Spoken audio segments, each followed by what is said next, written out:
Boa noite a todos. Mais uma noite de encontro com o professor Walter de Andrade, projeto Iniciação de número 153. Boa noite, é com você, Gilberto. Olá, boa noite. Sejam bem-vindos. Estamos ao vivo. Mais um projeto de iniciação. Hoje o programa de número 153. Boa noite a todos. Boa noite, professor. Boa noite, meu irmão Gilberto Catira, meu irmão Carlos Nascimento. Boa noite a todos os irmãos que estão presentes aí no nosso encontro aqui semanal, né? Também denominado nosso programa Projeto Iniciação. Então aí estamos aí novamente, hoje do número 153, já estamos no ano número 153. Muito bem. Então, queremos dizer que o nome do programa chama-se Projeto Iniciação. Sempre relembrando que o Projeto Iniciação é o projeto mais importante que uma pessoa tem que realizar, um ser humano tem que realizar na face da Terra. Existem muitos projetos, de várias naturezas, mas o projeto de iniciação é o mais importante. E para realizar esse projeto de iniciação é necessário, isso é fundamental. Isso a gente sempre fala para ficar bem claro, né? É necessário que a pessoa se filie a uma escola iniciática, né? A pessoa pode escolher a escola iniciática que quiser, né? Livre-arbítrio. Mas, de nossa parte, nós indicamos aqui que a pessoa venha fazer o seu curso, o seu programa de iniciação, o seu projeto de iniciação, na Sociedade Brasileira de Eubiose, fundada pelo professor Henrique José de Souza. Como é que a pessoa pode fazer para fazer este contato? Entra no busca da internet, vai lá, procura Sociedade Brasileira de Eubiose. Vai encontrar o site de Eubiose. Lá no site tem um botãozinho chamado assim, onde estamos? Clica lá no botão e vai aparecer a possibilidade de entrar em contato com os departamentos do Brasil e do exterior. Então, a pessoa pode ir lá, ela vai ter a possibilidade de saber onde estão os departamentos, na sua cidade, em outras cidades, vai ter o endereço, o telefone, o e-mail e assim por diante. A pessoa entra em contato e marca o seu ingresso no processo de iniciação na eubiose. Como é que se dá esse processo? Através de um primeiro nível, que é o grau peregrino. A pessoa precisa fazer a sua inscrição. Esse grau peregrino já começou desde janeiro, mas eu acredito que ainda em muitos departamentos é possível ainda a pessoa aderir, entrar para o grau peregrino, né? Então, mas é necessário entrar em contato com o departamento e fazer a sua inscrição. É claro que a pessoa deve fazer o grau peregrino de forma presencial, é o adequado, né? De forma presencial na sua cidade. Se na sua cidade existir um departamento, ou então se o departamento for próximo à sua cidade, para poder se deslocar sem qualquer problema, né? Então aí está o início desse contato com a eubiose. Devo dizer que é o primeiro grau. O primeiro grau é o grau peregrino, depois existem mais 4 graus, totalizando 5 graus. Totalizando os 5 graus, a pessoa então tem a possibilidade de tornar-se membro da sociedade, membro efetivo da Sociedade Brasileira de Eubiose. Então, ela torna-se membro da chamada série interna. Isso aí, tornando-se membro da série interna, ela pode frequentar todas as atividades da eubiose, tanto internas como externas, palestras públicas, pode participar de ritualísticas, né? Todas ritualísticas, pode participar de todas as atividades, né? E, principalmente, mais do que tudo, ela tem a possibilidade e o direito de ler as cartas de revelação do nosso mestre e professor Henrique José de Souza, né? E o professor Henrique escreveu milhares e milhares de páginas, né? Estão lá arquivados, né? Nos departamentos, a pessoa então pode estudar e se aprofundar. Aí está então um convite para todos que vêm aqui ao nosso encontro, né? Muito bem. Esse encontro aqui, justamente, esse programa, Projeto de Iniciação, é destinado a dar a base filosófica e iniciática para aqueles que pretendem seguir o caminho da iniciação. A base, são 2 bases fundamentais: os ensinamentos de Helena Petrovna Blavatsky, fundadora da Sociedade Teosófica, e os ensinamentos do nosso querido mestre, professor Henrique José Souza, fundador da Sociedade Brasileira de Eubiose. O objetivo é a síntese do conhecimento, a fim de propiciar aos pretendentes ao caminho da iniciação, o projeto de iniciação, informações e valores importantes para essa finalidade. Outra finalidade do encontro é propiciar a reflexão a respeito do momento evolutivo que a humanidade está vivenciando neste início do século XXI e início da era de Aquários, e principalmente salientando o papel do Brasil nesse período de evolução nossa do planeta Terra, né? O Brasil como a pátria do Avatara Maitreya e berço da nova civilização, né? Então isso aí é muito importante. O Brasil tem essa enorme função, essa enorme responsabilidade de estabelecer aqui em terras brasileiras o início da nova civilização que vai se espalhar por todo o mundo, dando origem, evidentemente, ao que na internet está se falando com frequência, né? Dando início ao processo de ida para a quinta dimensão. Nosso planeta está se dirigindo para um quinto estágio evolutivo. Eu estou dizendo o planeta, né? Indo para um quinto estágio evolutivo. E, evidentemente, os seres humanos estão traçando o seu caminho através da quinta raça ariana, esse caminho para a quinta dimensão. E depois, futuramente, sexta dimensão, sétima dimensão, e assim por diante. Muito bem. Aí está, então, esse convite que nós fazemos, né? Para todos, para estarem aqui todo sábado, a partir das 20h40, no nosso encontro, e também fazer o seu curso de iniciação na Sociedade Brasileira de Eubiose. Muito bem. Aqui nós temos, vamos então continuar os nossos estudos, né, a respeito da ciência iniciática das idades. Né? Na vez passada, nós falamos que o primeiro assunto que nós iríamos abordar é justamente sobre Zaratustra. Mas nós vamos dar, antes de Zaratustra, eu quero fazer aqui uma abordagem sobre um termo muito importante também, né? Que é chamado Yuga. Escreve assim, Y-U-G-A, Yuga. É uma palavra que vem do sânscrito, né? É a milésima parte de um kalpa. O Yuga é a milésima parte de um kalpa. É uma das 4 idades do mundo e cuja série continua em sucessão durante o ciclo manwantárico. Né? Cada yuga é precedido por um período chamado nos Puranas Sandhya, crepúsculo ou período de transição, e é seguido por outro período de igual duração, chamado Sandhyansa, porção do crepúsculo. Cada um deles é igual à 10ª parte do Yuga. O grupo de 4 yugas é computado primeiramente pelos anos divinos ou anos dos deuses, sendo cada um desses anos iguais a 360 anos dos homens mortais. Aqui temos, então, em anos divinos. Né?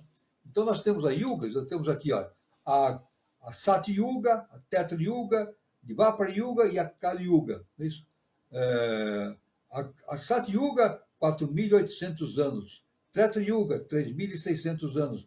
Dvapara Yuga, 2.400 anos. Kali Yuga, 1.200 anos. Total, 12.000 anos. 12.000 anos, né? Então, todo esse período é chamado de um Mahayuga, ou Manvantara. 2.000 de tais Mahayugas, ou seja, um período de 8 bilhões e 64 milhões de anos, equivale a um Kalpa, sendo esse último apenas um dia e uma noite, ou seja, 24 horas de Brahma. Assim, uma idade de Brahma, ou uma centena dos seus anos divinos, deve ser igual a mais de 311 trilhões de anos dos nossos anos mortais. Estou falando em trilhões de anos. Né? Os antigos mais deístas, ou magos, ou parsos modernos, faziam o mesmo cálculo, por mais que os orientalistas pareçam não se dar conta disso, pois até mesmo os mobedes persas o esqueceram. Porém, seu tempo soberano do grande período dura 12.000 anos, e esses são 12.000 anos divinos de um Mahayuga, como dito anteriormente, enquanto o Zerva Atarana, tempo sem limites, mencionado por Zaratustra, é o Kala, fora do espaço e do tempo, de Para-Brahma. Os yugas anteriores ao presente são Krita Yuga, ou Idade de Ouro, o Tetra Yuga, ou Idade de Prata, Dvapara Yuga, Idade de Bronze, o Kali Yuga, Idade Negra ou de Ferro, é o atual. Já está finalizado, né? E começou há cerca de 5.000 anos atrás. logo que Krishna foi despojado do seu corpo mortal. Logo após a morte de Krishna, então, começou justamente a Kali Yuga, a Idade do Ferro, mas ela já terminou. E agora nós estamos caminhando justamente para a Satya Yuga, Idade do Ouro, né? Isso coincide justamente com essa ideia que nós temos a respeito da nova civilização que deverá surgir a partir do ano 3005, conforme o nosso mestre, o professor Henrique de Souza, nos ensinou. Então, nós estamos agora no início da Satya Yuga e caminhando para o esplendor da Satya Yuga, né? O Satya Yuga,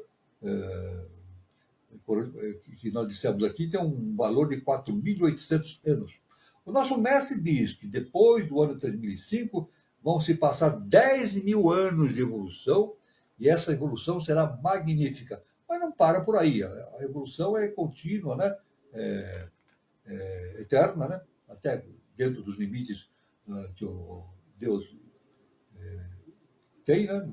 Para nós temos limitações para o entendimento dessas questões, né?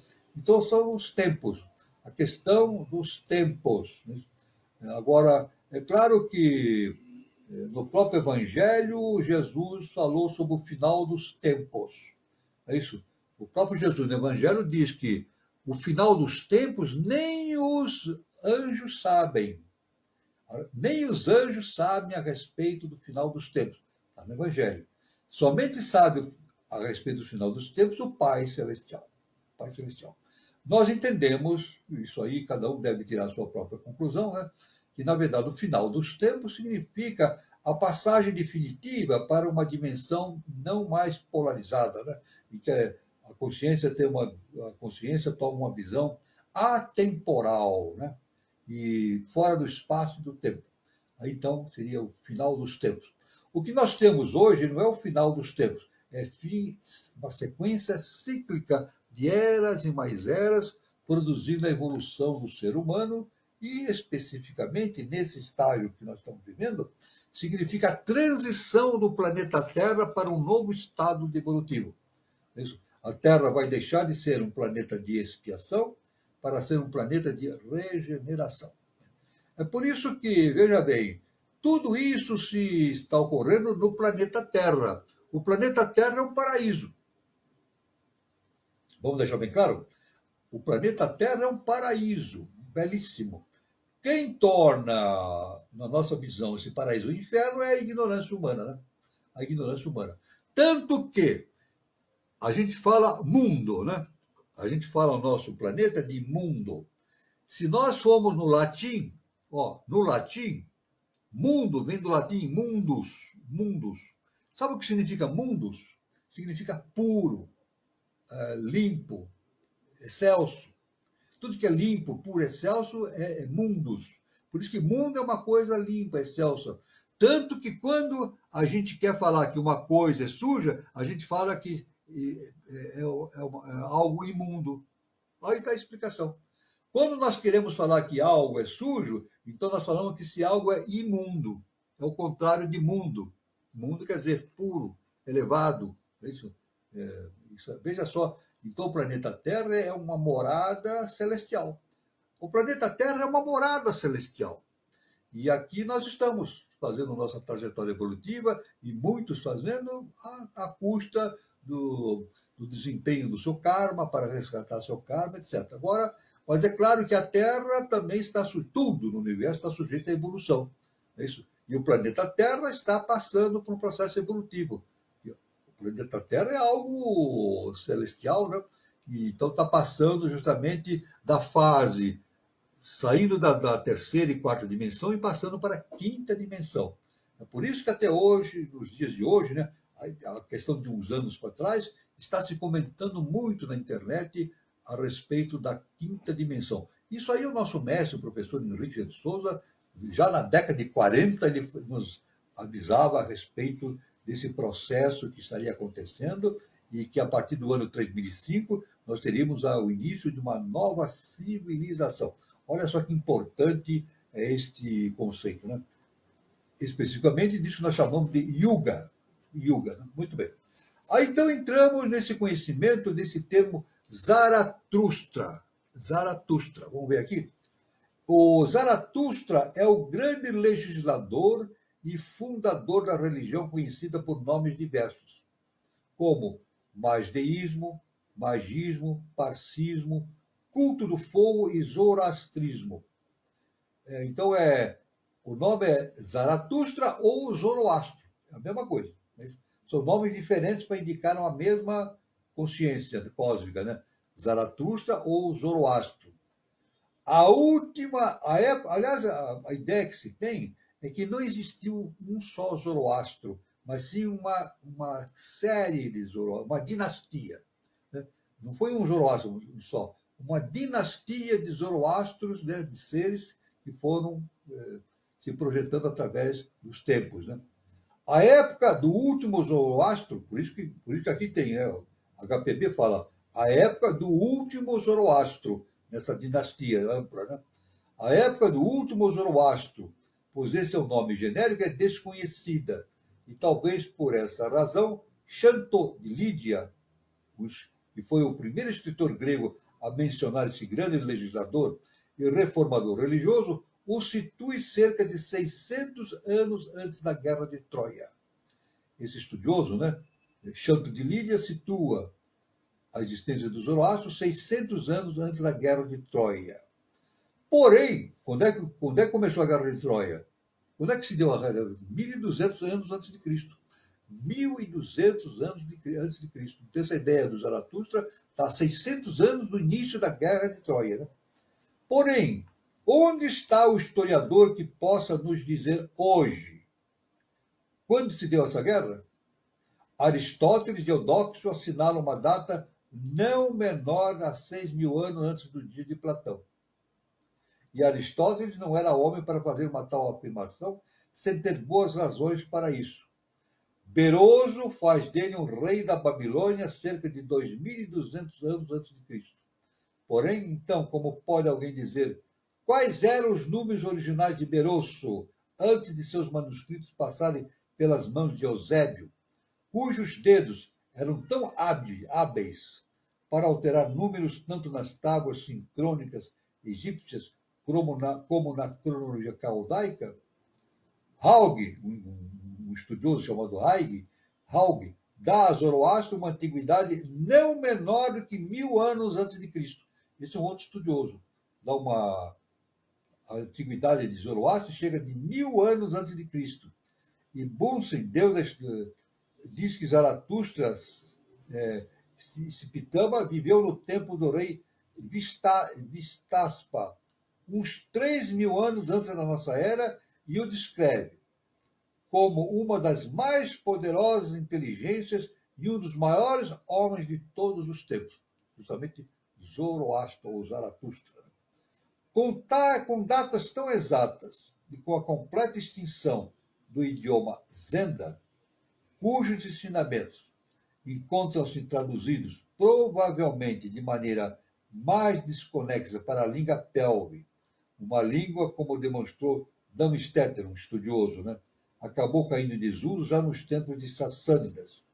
Nossos sábios e orientalistas pretenderam monopolizar para si próprios o direito de indicar datas hipotéticas para a idade do santo profeta Zaratustra. Porém, os anais ocultos pretendem possuir as datas exatas dos 13 Zoroastros mencionados no Dabistan. Veja bem, tem um trabalho chamado Dabistan que cita a existiram 13 Zoroastros. Veja, uma dinastia de 13 Zoroastros. Seus ensinamentos, especialmente os do último Zoroastro, difundiram-se até a Bactriana, até os Medos, e daí com o nome de magismo, incorporada pelos adeptos astrônomos da Caldeia. Influíram enormemente sobre os ensinamentos místicos das doutrinas mosaicas, embora antes, talvez, culminassem no que atualmente é conhecido como a moderna religião dos Parsis. Como Manu e Vyasa na Índia, Zaratustra é um nome genérico dos grandes reformadores e legisladores. Zaratustra foi um grande reformador e legislador, justamente como expressão da divindade, né? Projeção da divindade. Né? A hierarquia começou com o divino Zaratustra, no Vindada, perdido para a história. Como demonstra um escrito chamado Dabistan, existiram muitos Zoroastros ou Zaratustras. Tá vendo? Então, foram muitos Zoroastros ou Zaratustras que existiram, uma dinastia. Alguns afirmam que são 13, foram 13. Segundo a doutrina secreta, tomo 2, o último Zoroastro foi o fundador do Templo do Fogo, de Azarsk, muitos séculos antes da era histórica.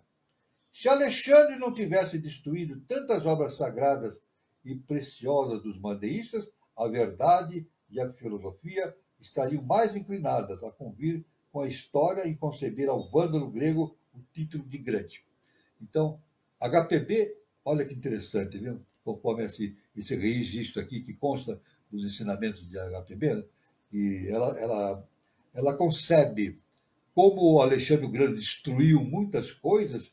Ela diz que a história concebe, dá ao Alexandre o título de grande, mas ela, na opinião dela, ele se comportou como um vândalo. Mas é evidente que nós temos que considerar que, afinal de contas, o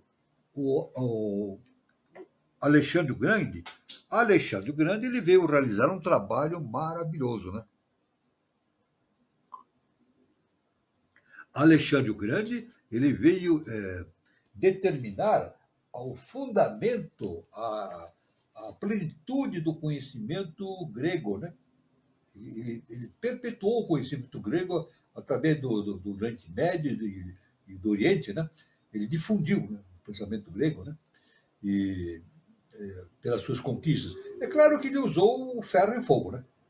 Usou a guerra, mas é como se diz, né? Dentro do contexto histórico, nós vivemos na polaridade, é isso? Então, e nós temos uma dificuldade muito grande de entender o que é bem e mal.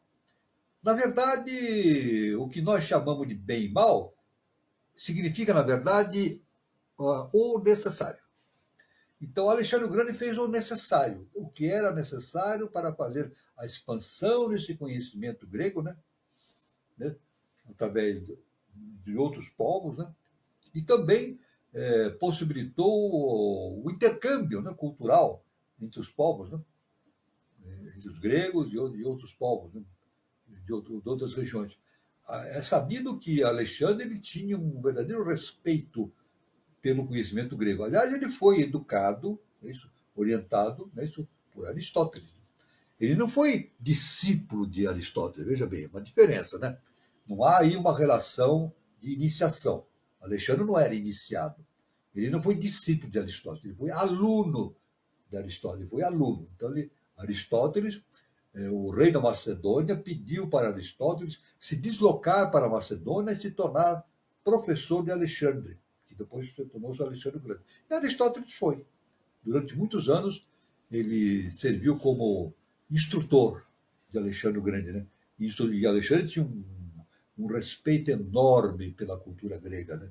E também temos aí, era tão grande, né, essa posição dele dentro da história, que tivemos a fundação da cidade de Alexandria, né, no Egito, né? E lá tem a famosa Biblioteca de Alexandria.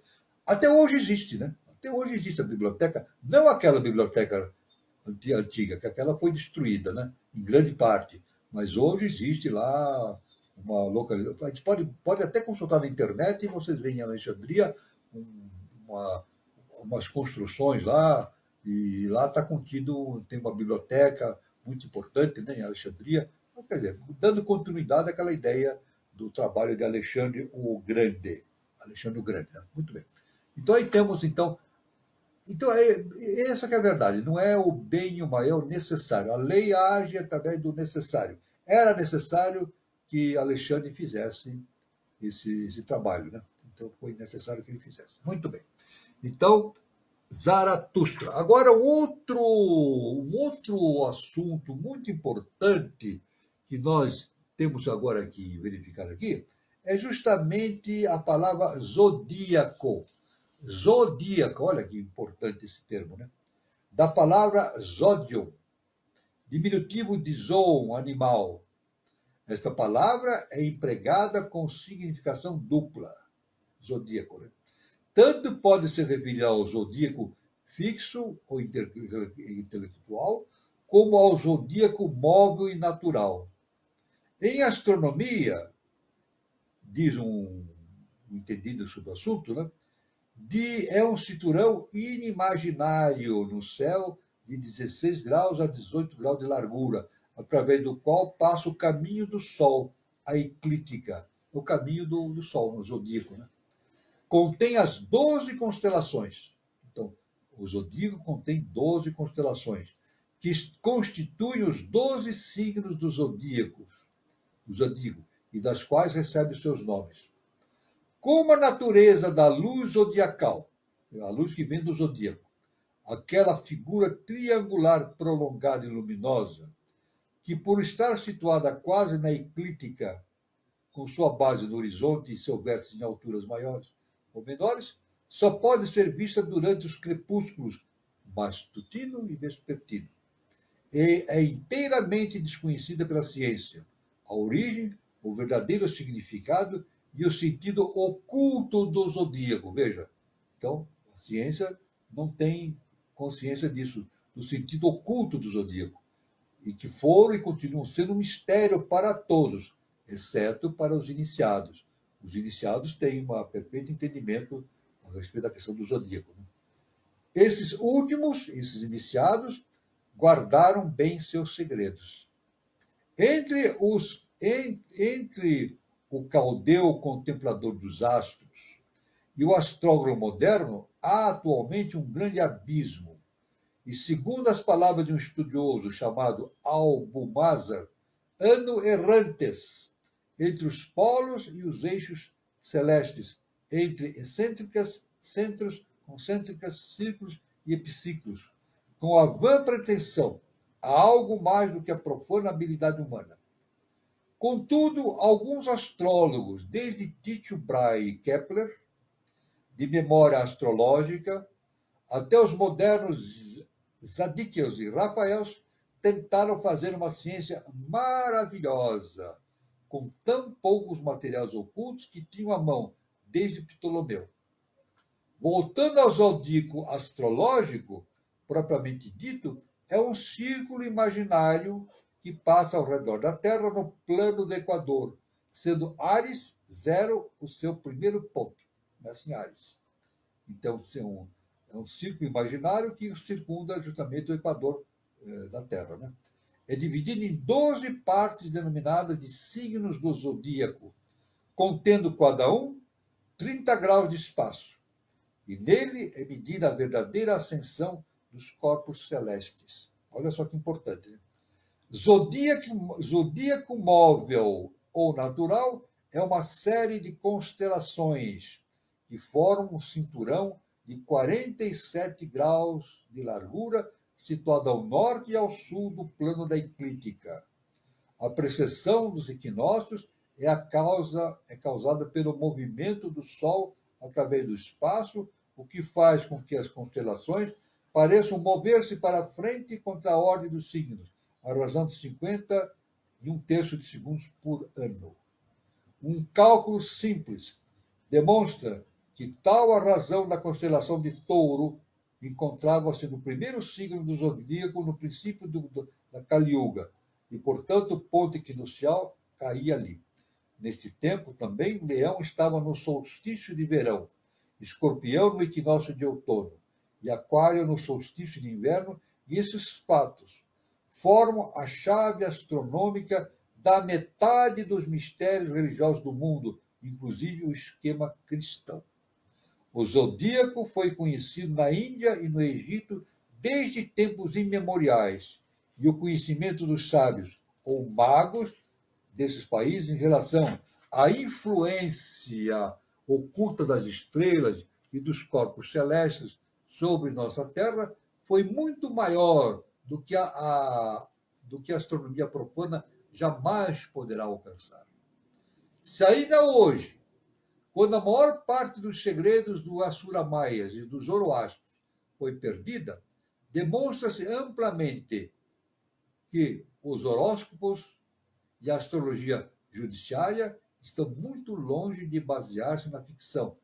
E se os homens como Kepler e até o Sr. Isaac Newton acreditavam que os astros e as constelações influíam no destino do nosso globo, aí está, Isaac Newton acreditava nisso, que os astros influíam no comportamento, no destino do nosso globo.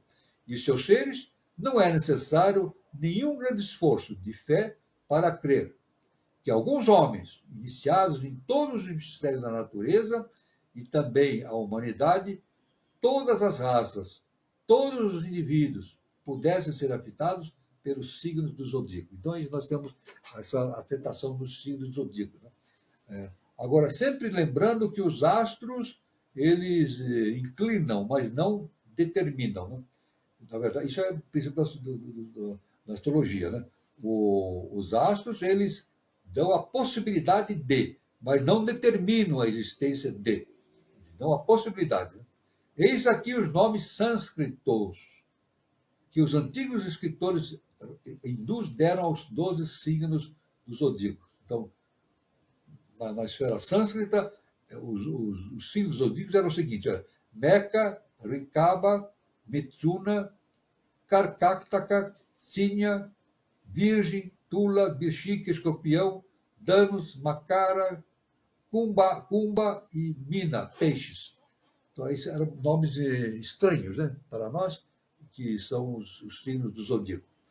Então, é muito interessante, conforme a HPB nos diz, ver o interessante artigo de Subba Rao, intitulado Os 12 Signos dos Zodíacos, que foi publicado na coleção de 5 Years, os 5 anos da teosofia. Isso aí, publicação justamente de Subba Rao, que foi um estudioso do século XIX e muito importante sobre esses assuntos. Muito bem. Aí estão, então, é claro que esse assunto sobre o zodíaco é algo de uma amplitude enorme, né? É de uma amplitude enorme que nós temos que nos debruçar. E aí tem uma série de considerações a fazer, né? É um estudo muito profundo. É por isso que existem os astrólogos, né? Especialistas nesses estudos. Né? Agora, é claro que entre os astrólogos existem aqueles que se aprofundam mais na ciência iniciática, então eles têm uma visão mais profunda a respeito do assunto. Né?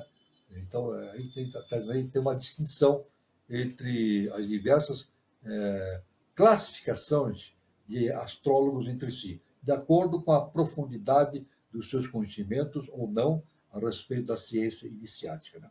Muito bem. Então, aqui nós vemos aqui um outro termo muito importante que nós frequentemente estamos falando é a respeito do nome adepto. Adepto. Em latim, vem do latim adeptus, significa aquele que obteve. Então, em latim, adeptus, ou seja, aquele que obteve, conseguiu. Aquele que conseguiu. Conseguiu o quê? A sua iluminação. Um adepto é um ser iluminado. Aquele que atingiu um estágio de conhecimento no qual ele superou o seu estado humano. Né? Ele deixa de ser um ser humano para ser um ser super-humano. E o ocultismo é aquele que, mediante o desenvolvimento espiritual, conseguiu o grau de iniciação. Isto é, alcançou os conhecimentos e os poderes transcendentais. E chegou a ser um mestre na ciência da filosofia esotérica. Então, aquele é o iniciado. Né? Sempre lembrando que iniciação significa início da ação. Ora, o que é início da ação? Justamente a início da ação da consciência, no sentido de entender as coisas pelo aspecto superior. Ou seja, a transcendência da consciência com relação à consciência humana. Por isso, um adepto ou um iluminado, ele se faz presente através da sua evolução espiritual. Agora, é sempre interessante verificar o seguinte: o adeptado só pode ser desenvolvido na condição de encarnado. olha que importante, né? Só a iluminação, o adeptado ou a iluminação só pode ser conseguida quando a consciência está encarnada num corpo físico que igual ao nosso, né? Então, não é possível alguém se iluminar no plano vital, no plano astral, no plano mental. É necessário estar encarnado. Por que isso? Porque justamente o indivíduo, quando se atinge a iluminação, ele supera as limitações próprias ligadas ao corpo físico, né? A sua personalidade, as suas limitações do entendimento materiais e assim por diante. Veja que Siddhartha Gautama tornou-se um ser iluminado. Ele veio da Lua. O transbordo lunar, ele veio da Lua. Ele veio da Lua já com uma consciência humana. Era um arate. Conforme a própria HPB nos ensinava, meu professor também, ele veio da Lua com a consciência de um arate. Um arate. Agora, só como uma lembrança, né? Aqui dentro da eubiose, a gente tem a seguinte, conforme o nosso mestre nos indicou, né? Quando o indivíduo completa os 5 graus preliminares do conhecimento iniciático e torna-se um membro efetivo da sociedade, então, nesse interregno, ele torna-se, conforme o mestre nos falou, um arate de fogo. Um arate de fogo. Então, isso é muito importante. Isso nos leva a conceber que quando Siddhartha Gautama veio da Lua, ele já tinha uma consciência humana equivalente a de uma pessoa que está na série interna da eubiose. É isso? Então, mas aí, com o tempo, ele obteve a sua iluminação. Mas a sua iluminação foi feita encarnado, num corpo físico denso. Não é possível uma pessoa se iluminar fora do corpo físico denso. Então, ele tem que vencer, como dissemos, né? Tem que vencer as suas limitações humanas, psicológicas, da consciência, da sua personalidade e assim por diante. Então, é muito interessante dizer também que alguns adeptos pertencem ao atual Manvantara, outros procedem de outro anterior. É evidente que a evolução está sempre produzindo adeptos, né? Quando o indivíduo... Nós, por exemplo, repetindo o que nós vimos já sempre, e nunca é demais repetir esse conceito, né? E se eu falar isso numa revista, no jornal, numa rádio, como meio de comunicação, vão me chamar de doido, né? Se eu falar isso numa conversa comum aí, não iniciática, vão me chamar de doido, vão dizer, interna ele aí, que enlouqueceu. É o seguinte, eu digo o seguinte, baseado na ciência iniciática, nós não somos seres humanos. Ó, isso aí é uma loucura, né? Falar isso no meio de comunicação, não é isso? Nós não somos seres humanos, né? Eu vou dizer assim, é fake news, é mentira, isso é loucura. Mas não somos seres humanos mesmo. Nós não somos seres humanos. O que nós somos? Estamos passando pela experiência humana. E o que nós somos? Somos deuses, esquecidos. Jesus falou, vós sois Deus. Qual é a nossa natureza interna absoluta?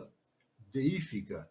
Somos deuses, esquecidos da nossa natureza divina. Mas o trabalho da evolução, o que é o trabalho da evolução que nos conduz a um estágio de adeptado? É justamente recuperar a consciência da divindade que existe em nós. Isso é muito importante. Então, aí está uma indicação bastante importante a respeito deste conhecimento, dessa denominação que chama-se adepto. Um outro termo muito importante que existe na ciência iniciática é justamente aqui que nós falamos, justamente Adonai. Adonai. Vem do hebraico, hein? Adonai. Olha, o mesmo que Adonis, comumente traduzido como Senhor, astronomicamente o Sol. Adonai, astronomicamente, é o Sol. Em hebraico, literalmente, significa meus senhores, com o singular de meu senhor, sendo o termo traduzido apenas por senhor. é utilizado para substituir o tetagrama impronunciável do Yod-Heh-Vav-Heh,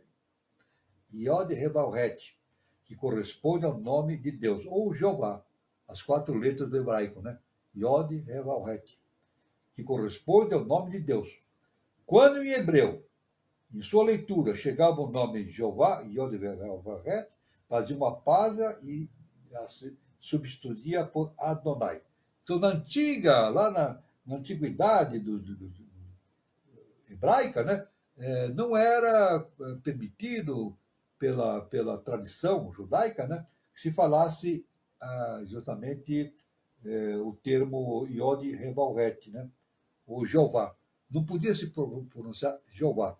Tinha que se substituir. Não se podia pronunciar o nome Jeová, e sim Adonai. Para se referir a Jeová, as pessoas falavam a palavra Adonai. Isso fazia parte da tradição antiga dos antigos hebreus, né? Porém, quando estava escrita com os pontos de Yarim, chamavam de Elohim. Então, aí está muito importante esse termo Adonai, que era utilizado pelos antigos judeus para se referir justamente a Jeová. Em vez de Jeová, eles falavam Adonai. Isso historicamente é muito importante na história da iniciação, né? Muito bem. Um outro estudo muito importante aqui, que nós temos que fazer, muito importante, é justamente sobre o termo éter. Éter. Que coisa profunda esse termo, né? Éter. Entre os antigos, era a divina substância luminífera que impregna todo o universo, a vestimenta da divindade suprema, Zeus, Zen ou Júpiter. Agora devemos dizer que Isaac Newton ele defendia a existência do éter. Ele dizia que era uma substância que penetrava todo o universo.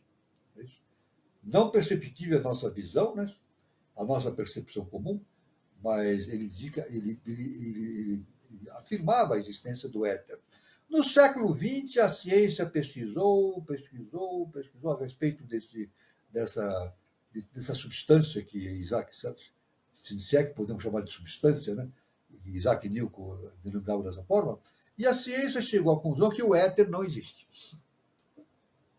Hoje, a ciência acadêmica refere-se a esse conhecimento de Newton como não é verdadeiro. O éter não existe.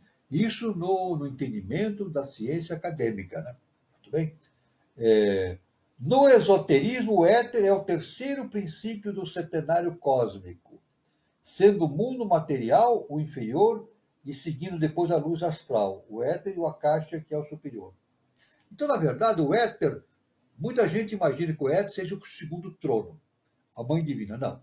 O éter é um constituinte do segundo trono.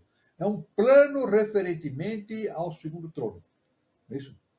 O segundo trono que está entre o terceiro e o primeiro, né? Então, a mãe divina, né? Então, éter é um componente do segundo trono, né? Então,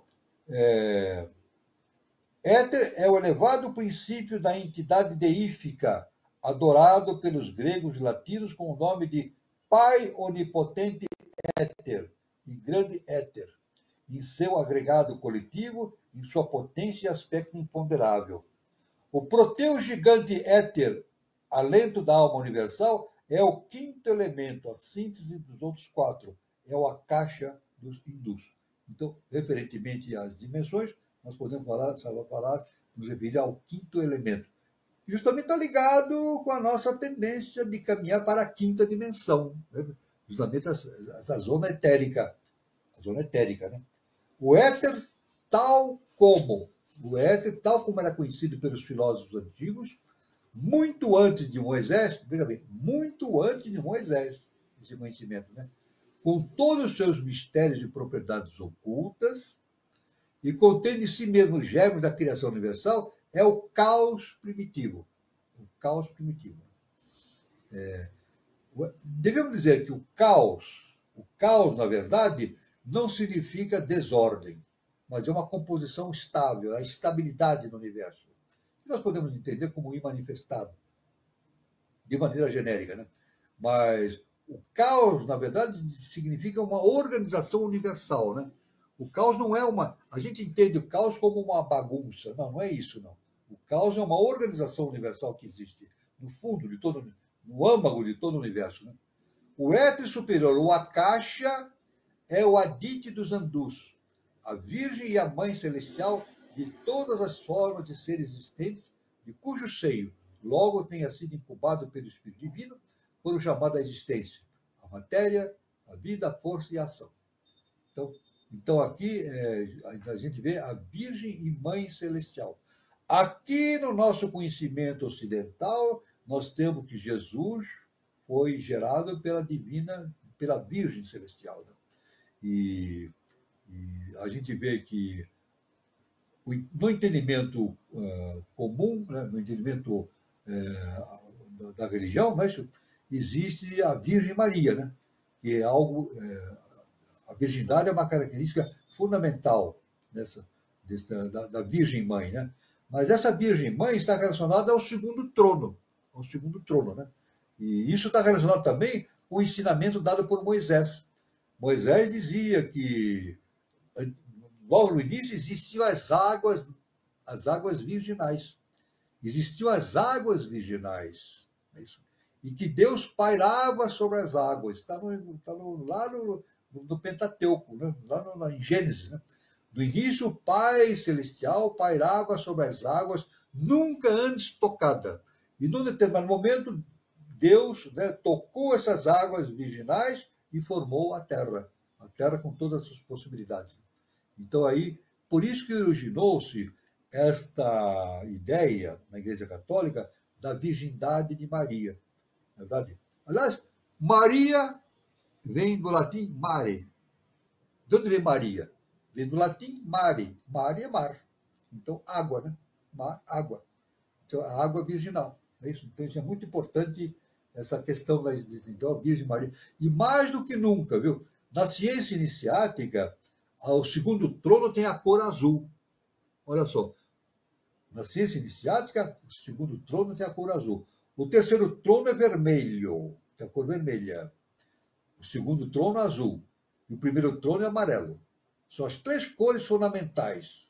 Todo pintor sabe disso, né? As três cores fundamentais. O amarelo, o azul e o vermelho. Através dessas três cores formam-se todas as outras matizes.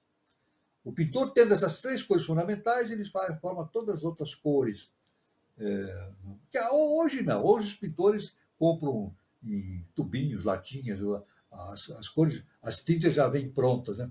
Mas na antiguidade, por exemplo, na antiguidade remota e na Renascença, com os grandes pintores, os pintores não tinham onde comprar as tintas, eles tinham que, evidentemente, encontrar essas tintas na natureza e, através da mistura dessas tintas, eles encontravam as diversas matizes para produzir os seus quadros. Então, e nós podemos ver também que, quando a gente entra numa igreja católica, a gente entra na igreja, vê o altar, é isso? Vê lá o lugar onde tem a hóstia, né? Que é dedicada ao Cristo cósmico, né? A hóstia. Depois, acima, tem justamente no altar, tem a Virgem Maria. É isso? E lá para cima tem o lugar do Pai Celestial. Então, a Virgem Maria está ali. E qual é a cor do manto de Maria? Azul. Olha só. E se nós percebermos isso, o nosso mestre nos ensinou que devemos perceber isso, que o manto de Maria é azul por fora e amarelo por dentro. Justamente, né? É azul por fora, referentemente à virgindade de Maria, o segundo trono, né? A água virginal, e por dentro, justamente, a sua essência fundamental do Pai Celestial, que é justamente a cor amarela, né? Então, isso é muito importante. No esoterismo, o éter é a verdadeira quintessência de toda a energia possível.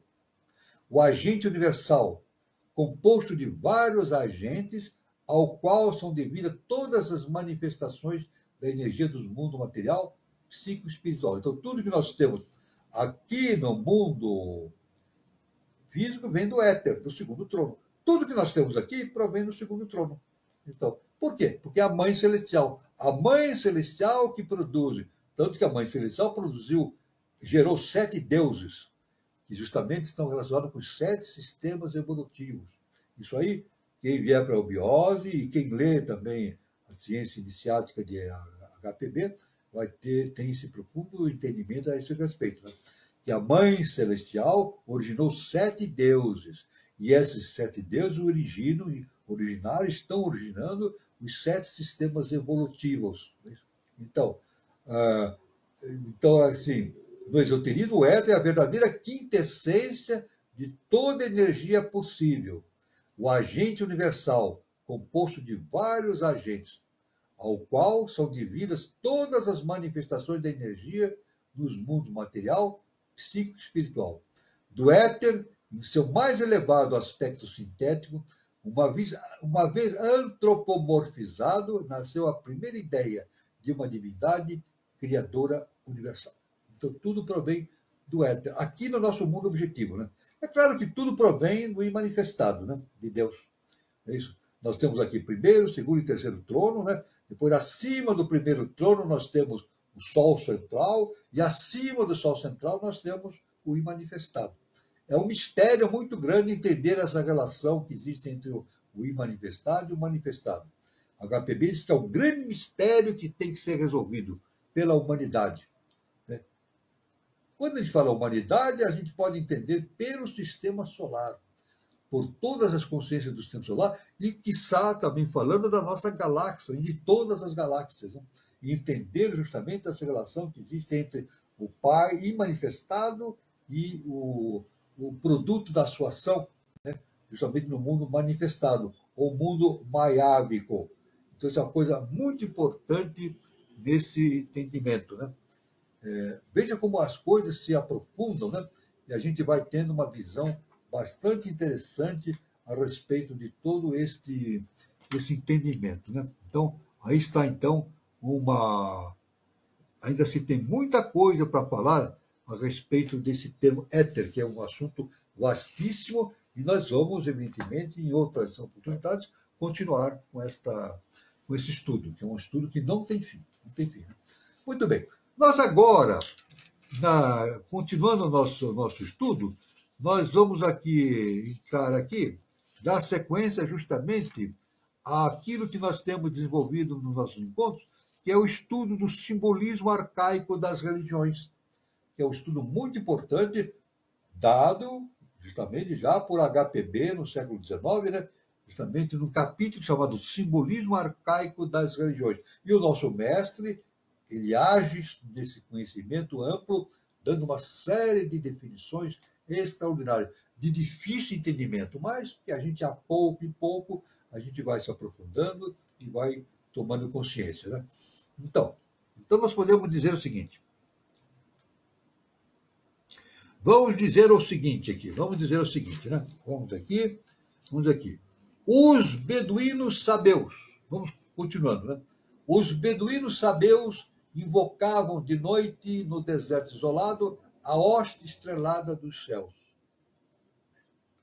Os Yézides, adoradores do demônio, o pavão de 100 olhos, emblema do orgulho e da inteligência que foi expulso do céu com Satã. Então, essa é uma coisa muito antiga, esse entendimento de que houve uma expulsão de uma consciência, o Satã dos céus, né? Mas que isso aí tem um entendimento, dentro do entendimento do nosso mestre, o professor Henrique de Souza, a gente entende de uma maneira mais profunda desse processo da evolução das consciências rumo à casa do Pai. Né? Os golaitas maometâneos da Mesopotâmia e Irânia creem na luz dos Elohim. Assim, a filosofia esotérica mostra que o homem é a verdadeira deidade manifestada em seus dois aspectos, bom e mal. Então, é isso aí. O homem se manifesta nas duas possibilidades, do bem e do mal. Né? Se o Logos, ou Deus, é o agregado daquela hoste a um tempo divina, acusada de ter caído, naturalmente se seguiria que o Logos e Satã são o mesmo. Então, é uma consciência, né? A gente chega à conclusão que o Logos e Satã têm a mesma natureza, né? Mas, na verdade, nós podemos dizer que Deus é uma unidade, né? Ele produz a manifestação dos vários níveis de consciência do universo, mas jamais essa unidade é perdida. Essa unidade é mantida plena em todos os níveis universais. Em todos os universais. É claro que cada nível universal há um estado de consciência específico desse nível. E no nosso nível nós temos essa queda da consciência na matéria, né? A queda da consciência na matéria significa a nossa queda divina no sentido da oclusão material e que nos dá o impedimento de entendimento da nossa natureza divina interna, né? A Terra é o degrau inevitável na escada da evolução cósmica, lei kármica altamente filosófica. Veja bem, a Terra é um degrau nesse processo evolutivo. E não dá para sair disso. Isso é inevitável. Né? O Verbo e Lúcifer são um. Olha só, o Verbo e Lúcifer são um. Isso é o aspecto dual. Então, na verdade, muita gente diz Lúcifer como uma coisa do mal, né? O diabo, o demônio. Não é bem assim. Lúcifer é projeção da divindade. É projeção da divindade. Só que esta projeção tem a sua restrição do entendimento em direção do mundo denso, né? E essa restrição significa caída, como se diz na Bíblia, né? A queda dos anjos. Por isso que Moisés denominou isso desde o início como a queda dos anjos. Isso. É claro que os anjos eles não perdem a sua natureza angelical, tem a divindade em si, mas essa queda dos anjos em direção do mundo material, há uma restrição desse entendimento, e isso aí é muito importante, então, que a gente entenda isso, né? Então, na verdade, somos anjos, né? Somos anjos caídos, né? Então, somos anjos. E falar em anjo até é muito pouco, porque Jesus falava que somos deuses, nós somos deuses, né? Então, assim, se o Logos, ou Deus, é o agregado daquela hóstia ao tempo divina, acusado de ter caído, naturalmente se seguiria que o Logos e Satã são o mesmo. É o que se entende inicialmente, né? Agora, na China encontramos a mesma tradição. Hangti, o grande espírito, vê seus filhos, que tinham adquirido sabedoria ativa, caírem no vale da dor. Seu chefe, o dragão voador, tendo bebido a ambrósia proibida, caiu na terra com toda a sua hoste. No Zen de Avesta, um escrito muito antigo da Índia, né? Angra Mainyu, rodeando-se dos espíritos das chamas, tenta conquistar o céu, quando a Ahura Mazda, descendo do céu sólido em que habita para ajudar os mundos manifestados que giram, na luta contra o Arima e os devas vencidos, cai na terra com ele. Os devas que se encarnaram, separaram-se de seu pai, a essência, multiplicidade da unidade, e por isso se encarnaram continuamente. A resposta a essas verdades só se encontra no próprio coração, no santuário da intuição divina. É o sétimo grande mistério da criação, o primeiro e o último. Os antigos sacerdotes, iniciados nos mistérios da natureza, se viam obrigados a ocultar seus conhecimentos dos profanos e dele teriam abusado. Então a gente vê que esse conhecimento é profundamente enorme, esse conhecimento, né? Esse conhecimento dessa relação que existe entre o imanifestado e o manifestado. É claro que nós podemos admitir que um dia nós entenderemos isso. Será que entenderemos? O Pai Celestial tem essa resposta, nós não temos essa resposta. Com certeza nós teremos essa resposta à medida que nós formos evoluindo. Só que não é nós que teremos, é a nossa consciência, né? Nossa consciência. Nós falamos muito nosso, né? Nós, o nosso corpo, mas nada é nosso, né? É tudo da divindade, né?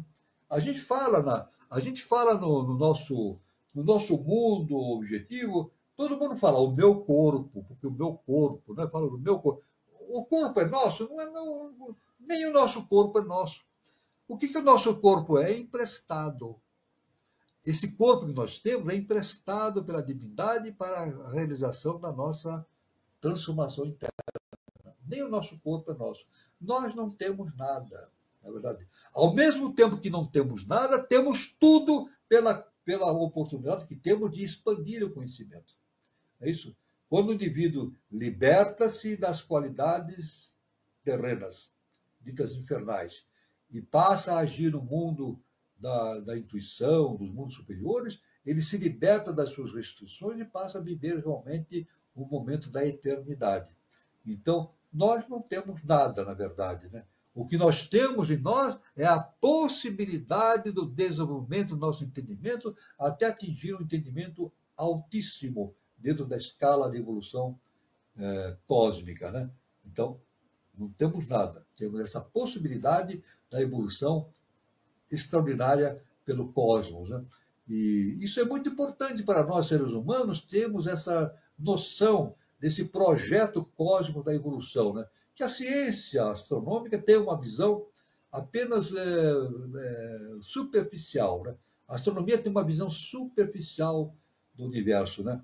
Mas o universo é muito maior do que aquilo que a astronomia indica, né? O que a astronomia indica já é uma coisa fantástica, né? Quantas galáxias existem? Existem bilhões e bilhões de galáxias, né? E estrelas, trilhões, é incontável o número de estrelas. Mas isso tudo se resume numa unidade específica que nós não conseguimos entender. E só podemos entender quando nós nos deslocarmos, à medida que nós nos deslocarmos em relação ao futuro evolutivo que é inevitável para nós. Ou seja, como Jesus nos indicou, a volta à casa do Pai. Isso aí é inevitável para todos.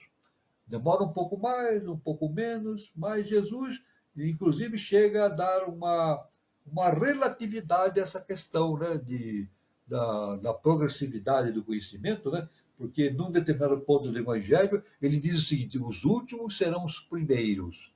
Quer dizer, o Pai Celestial age através do amor e da bondade, o amor e do perdão. Então, para o Pai Celestial não existem os primeiros e os últimos. Todos têm a mesma possibilidade, né? Todos atingirão conhecimento superior. Agora, a questão é entender o porquê. Essa é a grande pergunta. Por quê que Deus, o imanifestado, produziu o manifestado e esta descida da consciência monádica para o mundo objetivo e depois o retorno para a casa do Pai?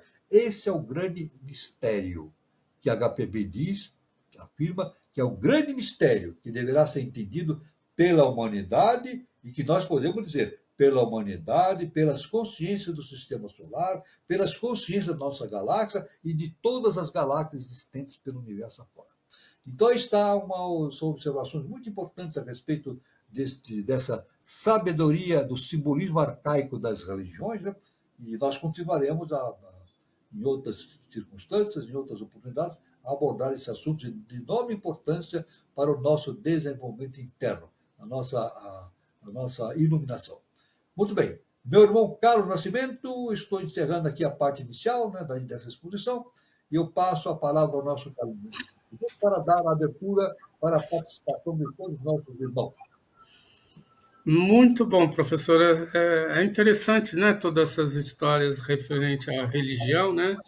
E a gente percebe que tudo isso interfere muito, né, nas religiões que a gente tem na atualidade, né?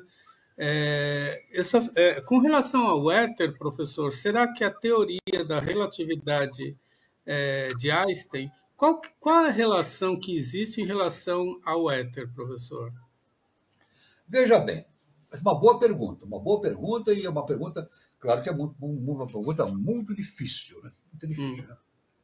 Aliás, a teoria da relatividade é algo muito difícil, né? Somente os especialistas fundamentalmente matemática, né? Muita matemática, muita visão assim do universo como matemática, mas o Einstein realmente ele fez essa grande ruptura com as três dimensões, né? Isaac Newton ele trabalhava com três dimensões.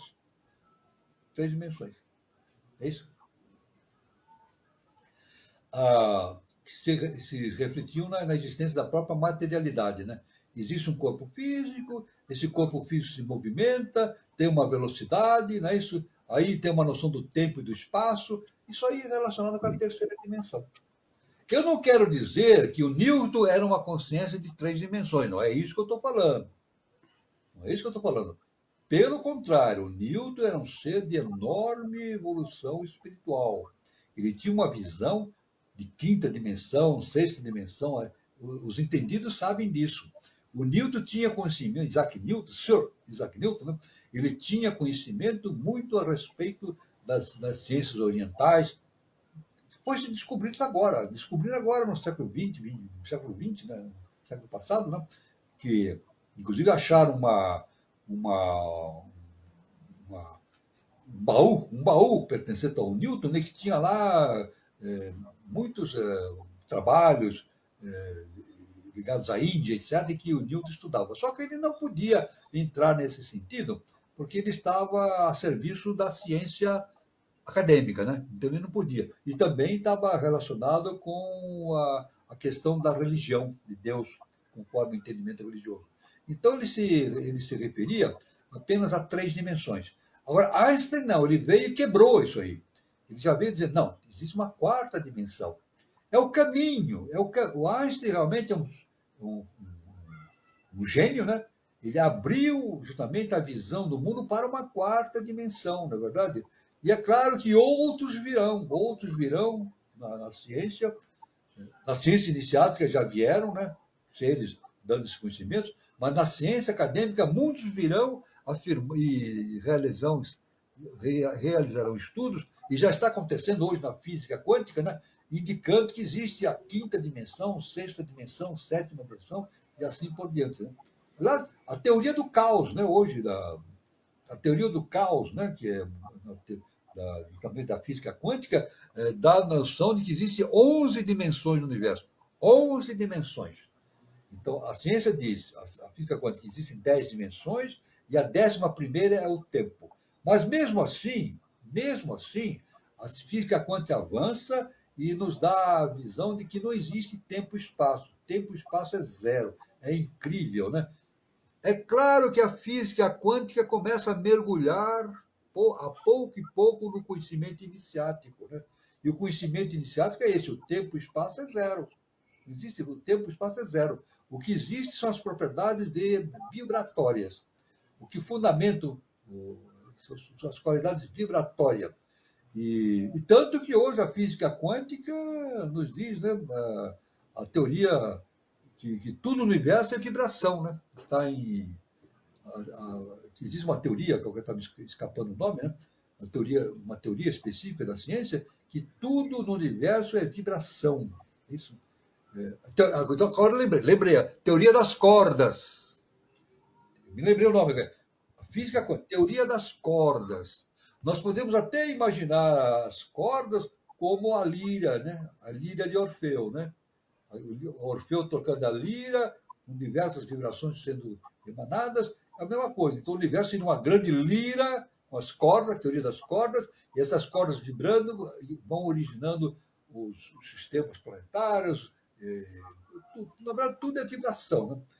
A própria matéria, na verdade, é vibracional, né? Nós temos a impressão que a matéria é coisa sólida, mas não é sólida. Ela faz parte de um grande plano dimensional, né? Então aí, respondendo ao nosso irmão, o Einstein realmente ele veio abrir as portas para a 4ª dimensão, e outros virão para abrir as portas para novas dimensões. Isso é inevitável que isso aconteça. Muito bom, professor. Ô, Gilberto, você tem alguma consideração para colocar?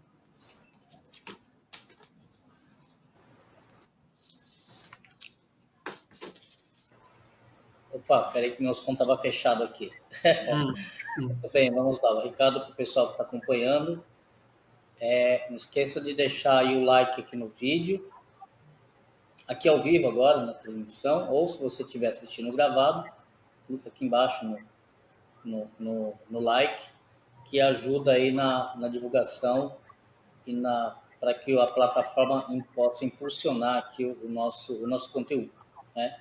Então, se você não for inscrito, inscreva-se no canal para receber aí as atualizações, as notificações aqui dos nossos programas, e sempre que tiver alguma novidade, você recebe também a notificação, você é avisado antecipadamente. A gente pede também que, se você não for inscrito no canal, se inscreva e compartilhe aí o conteúdo, manda para algum colega, uma pessoa conhecida, que você saiba que goste desse tipo de conteúdo, tá?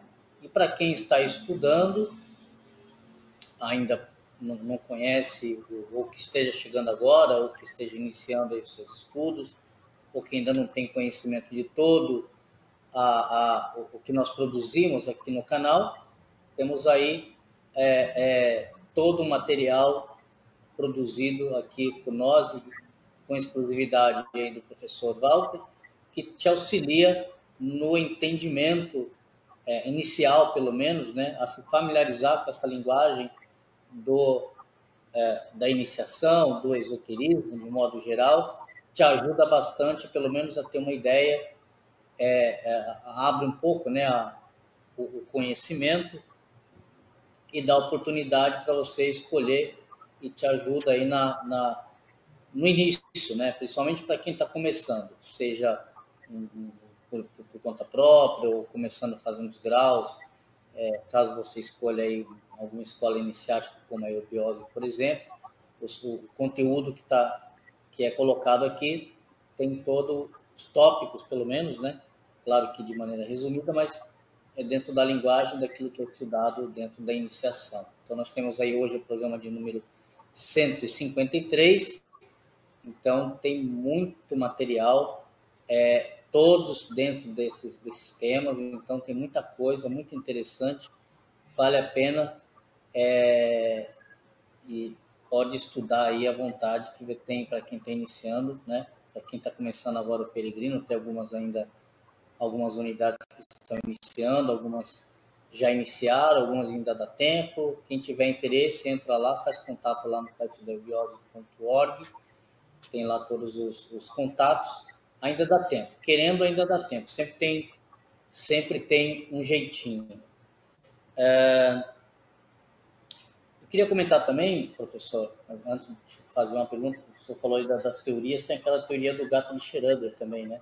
Que é uma teoria bem amalucada aí das dimensões, é meio enlouquecedora. Só um comentário, é uma teoria dessa que fala das dimensões de tempo, que é muito interessante.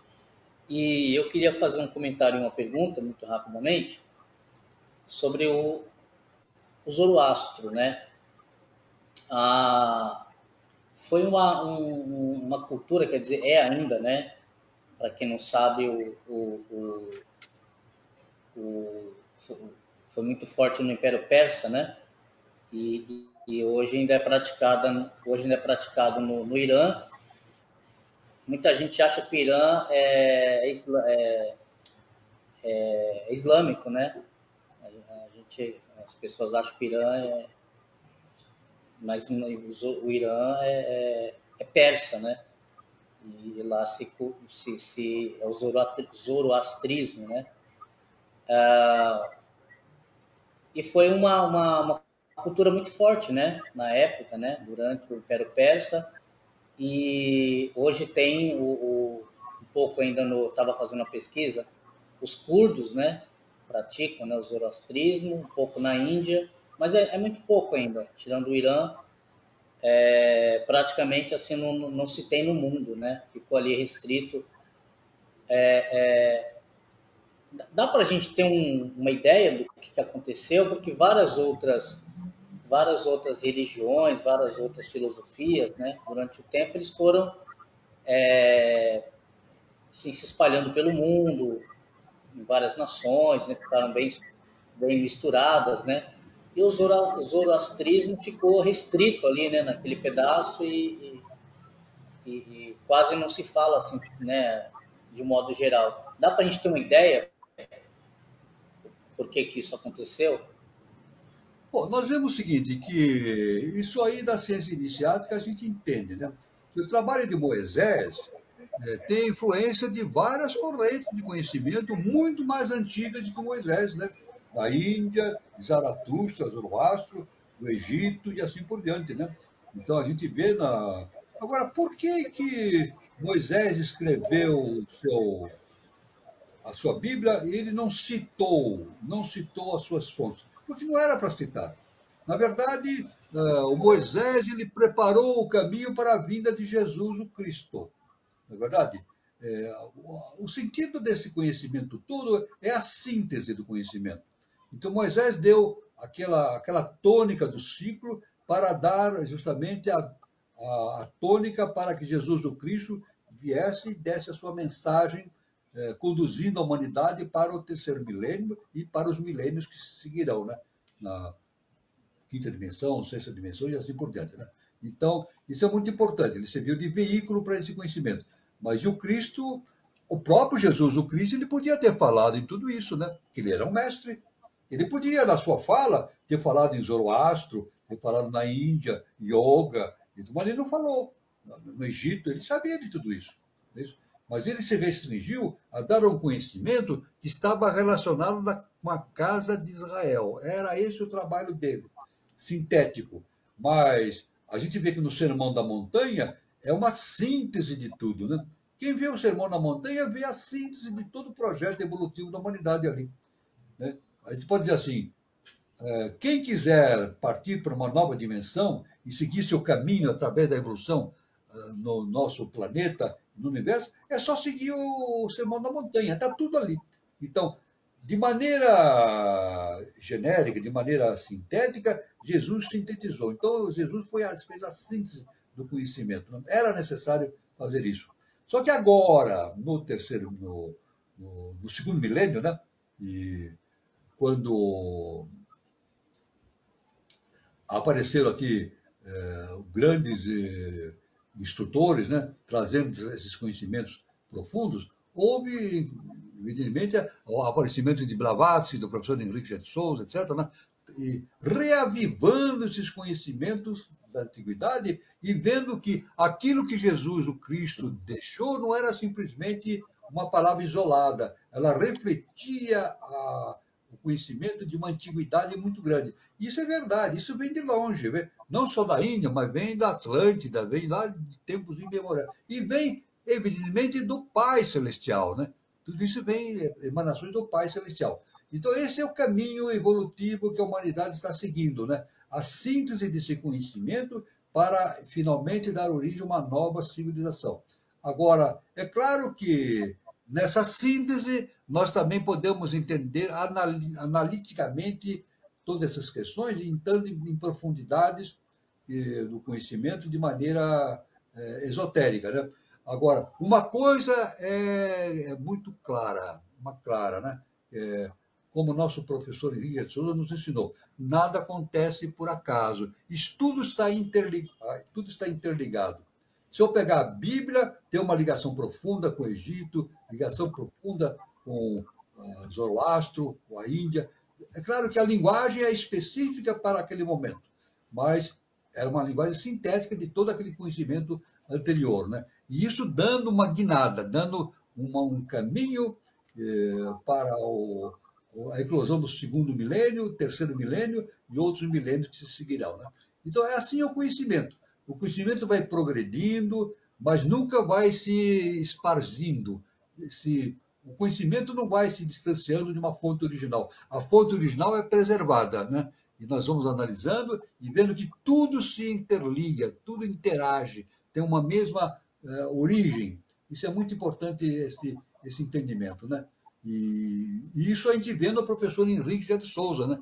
Pelos seus ensinamentos, ele nos dá especificamente uma visão sintética das coisas.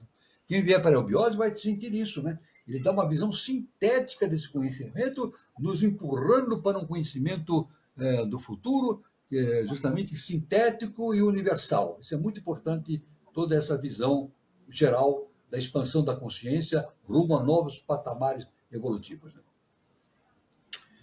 Muito bom, professor. O Guilherme Guazelli coloca, professor, a descida da consciência divina seria uma autoafirmação de Deus? Aí está, Guazelli. Essa é uma pergunta. Se a gente for investigar pela história desde a Índia, é uma pergunta que todos fazem. Todos os sábios fazem essa pergunta, mas não respondem, não sabem responder. Porque essa resposta cada um vai encontrar dentro de si mesmo, né? É muito. Esse justamente é o grande mistério. Por que que Deus, na sua condição de imanifestado, gerou o manifestado? E essa descida causou o esquecimento da origem divina. Isso tem uma razão.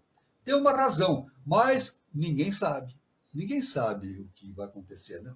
Ninguém sabe, né? Eu entendo que isso aí está ligado justamente com aquilo que Jesus falou sobre o fim dos tempos, né?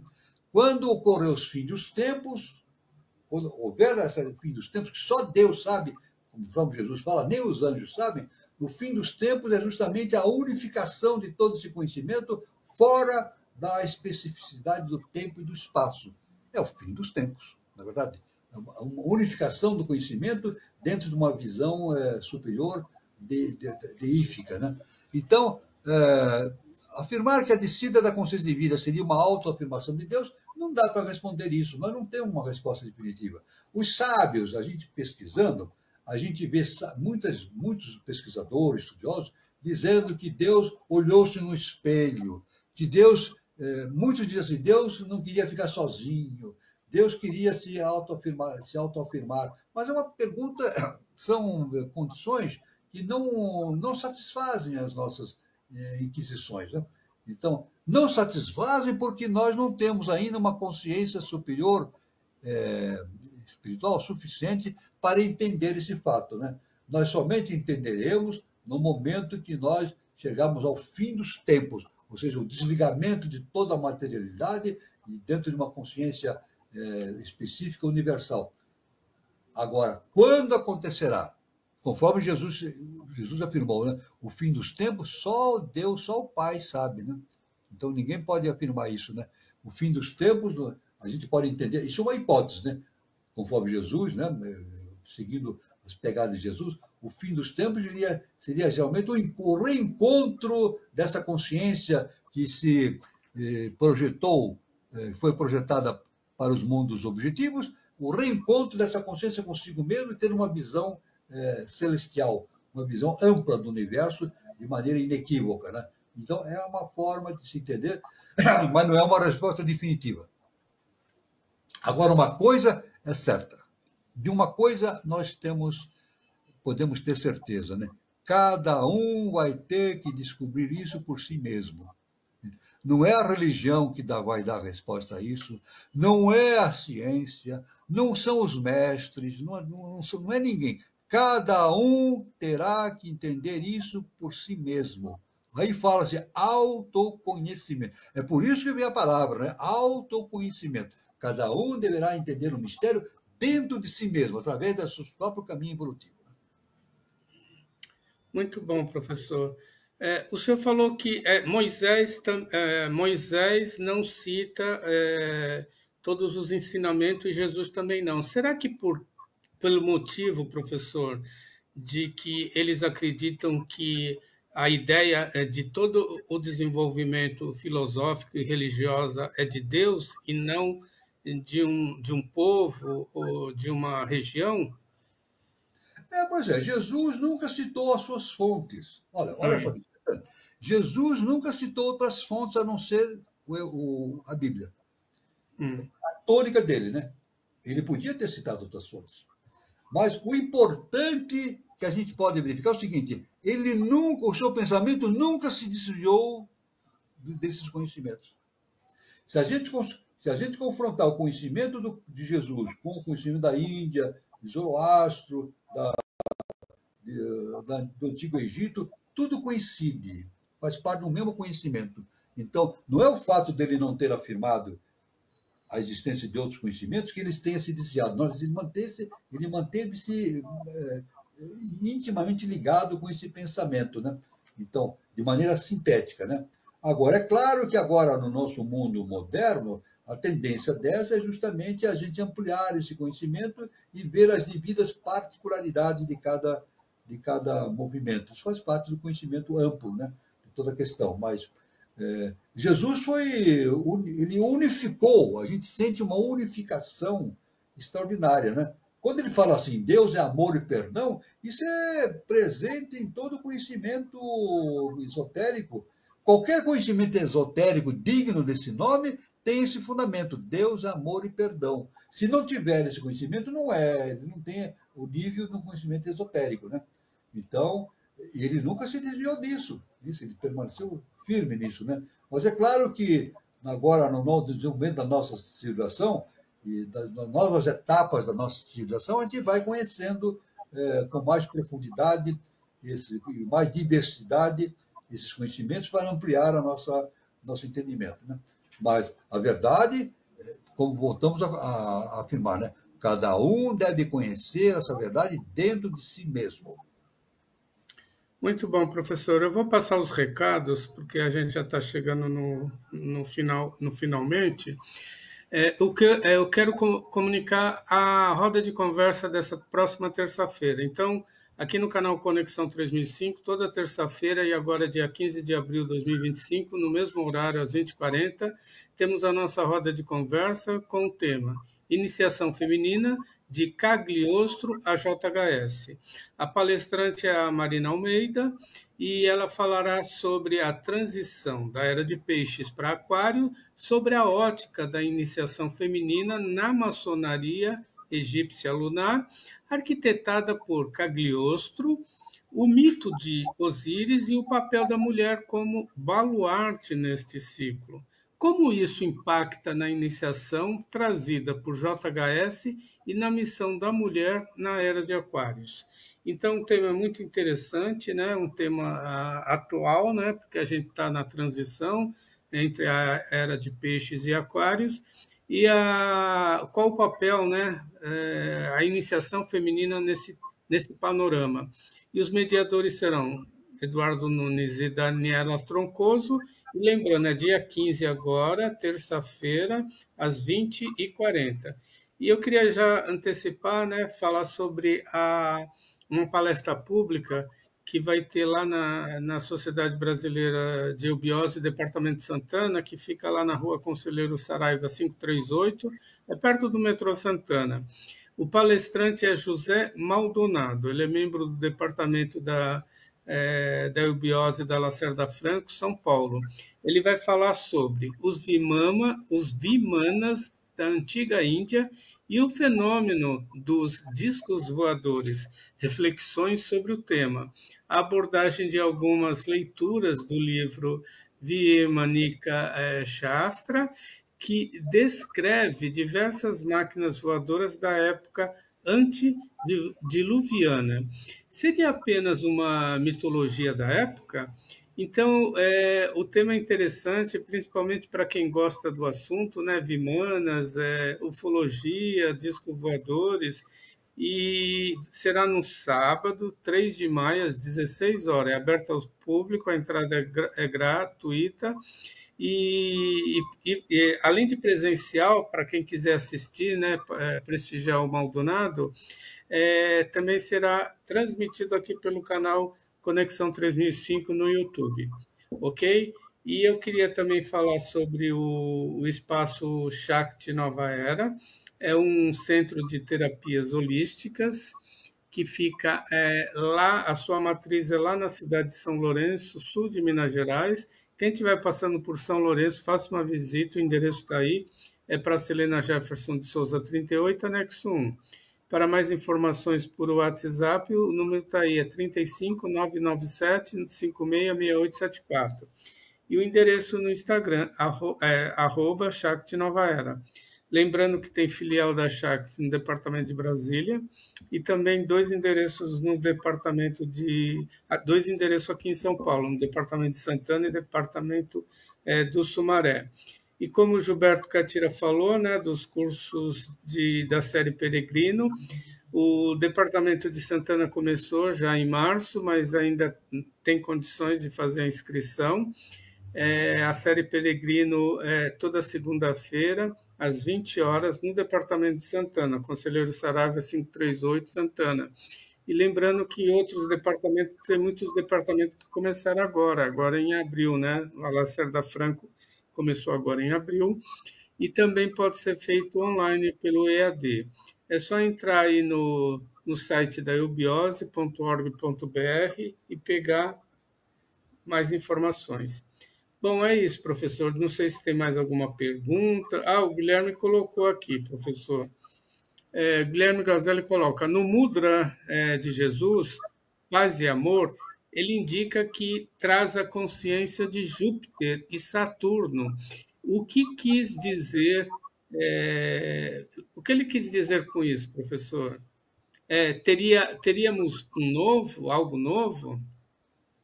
Bom, na verdade, veja bem, olha, nós vamos ter um estudo aqui mais para frente, e nós vamos falar sobre o transbordo lunar. Já falamos alguma coisa, mas vamos voltar a isso, né? Na verdade, a Terra é o quarto planeta, né? O quarto planeta do Sistema Solar, mas está ocupando atualmente a terceira órbita, né? E Marte é o quarto planeta, né?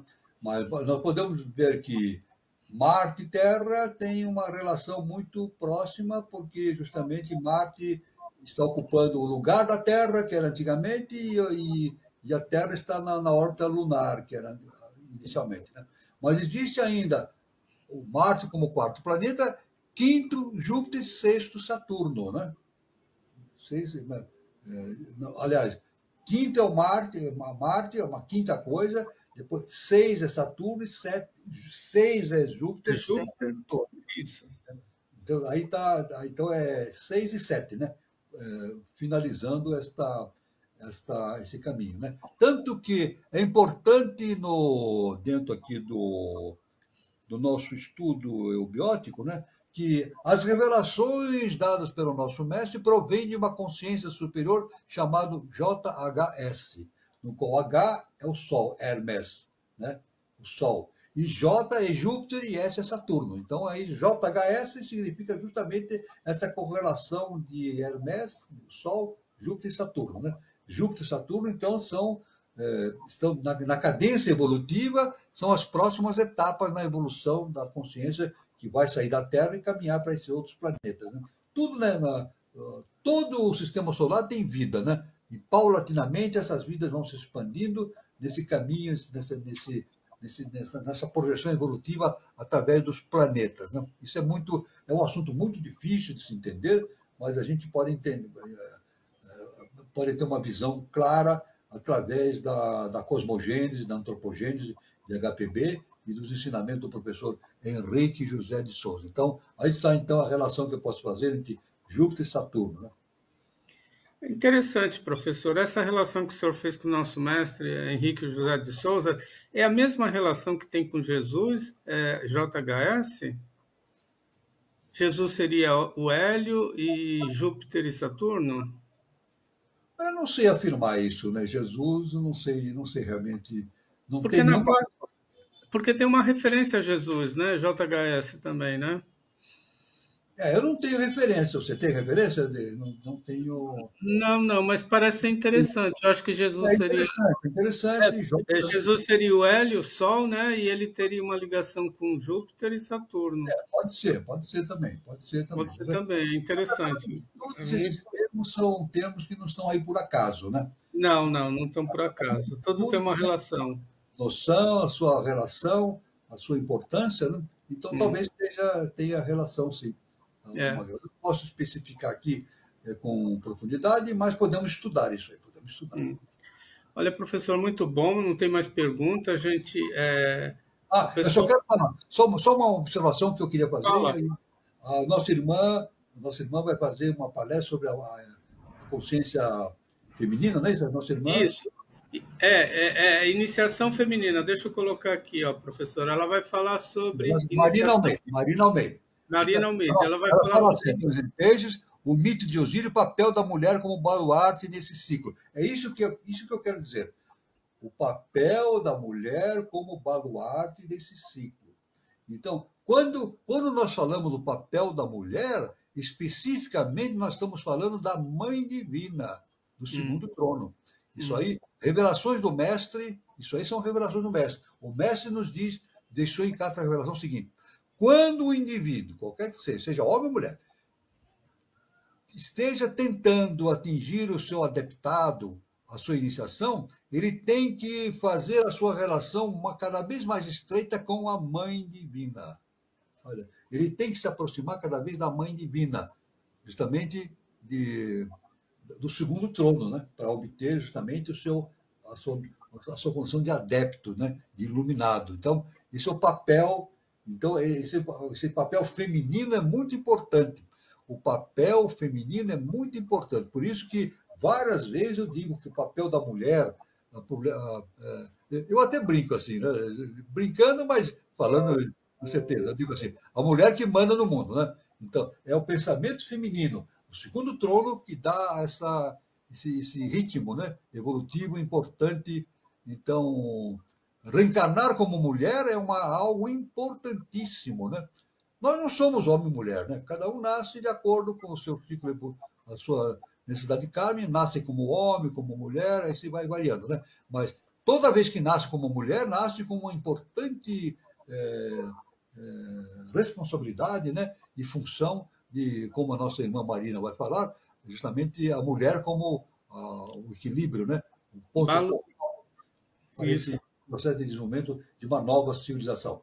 Aí está a nossa Marina falando uma coisa muito importante. Muito legal, né, professor? Muito bacana, muito bacana. É uma palestra que vai marcar a época aí.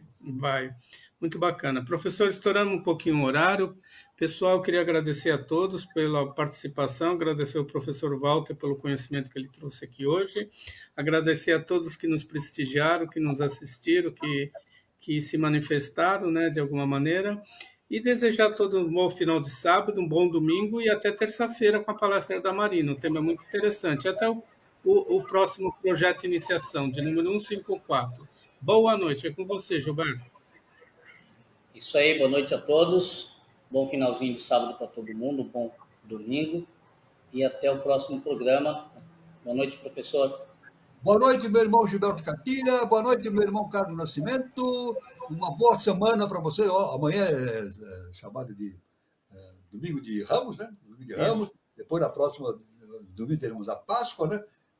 E sexta-feira da Paixão, né? Sexta-feira, né? Então, dentro do nosso panorama assim, religioso, é uma época bastante importante, né? Muito bem. A todos, então, meus irmãos que estiveram presentes, muito obrigado pela sua presença. Fiquem luz, paz e amor para todos e fiquem todos com Deus. E até sábado que vem. Até sábado que vem.